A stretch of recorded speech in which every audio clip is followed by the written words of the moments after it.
Hello বন্ধুরা, কেমন আছেন আপনারা? আশা করি সকলে ভালো আছেন। সকল জাতির প্রতি আন্তরিক শুভেচ্ছা এবং ভালোবাসা। আজকে দেখাবো আপনাদের কাছে মাছ আলু।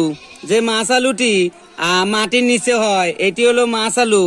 এই মাছ আলু খেলে ক্যালসিয়াম, আয়রন, মিনারেল, ফসফরাস তৈরি হয় শরীরে। এটার জন্য একটি লাইক অবশ্যই করবেন। যারা যারা আমার চ্যানেলটি দেখছেন তারা নিশ্চয়ই লাইক, শেয়ার, কমেন্ট, সাবস্ক্রাইব করবেন। এই নিচে হয়, এই গাছটির নিচে হয় মাছ আলু, মানে মাটির নিচে এটার ফল হয়। এটা নিচে যায়, এই যে দেখুন এটা নিচে গেছে। তো যারা যারা এই মাছ আলু খেয়েছেন, গ্রাম বাংলায়, টাউনে বা যে কোনো জায়গায় খেয়েছেন, এটির নাম মাছ আলু, অবশ্যই মনে রাখবেন। এবং এই গাছটি অত্যন্ত উপকারিতা, ক্যালসিয়ামের জন্য, আয়রনের জন্য, মিনারেলের জন্য, ফসফরাসের জন্য। অনেকজন এই গাছটির অত্যন্ত উপকারিতা এবং দাম ভালো।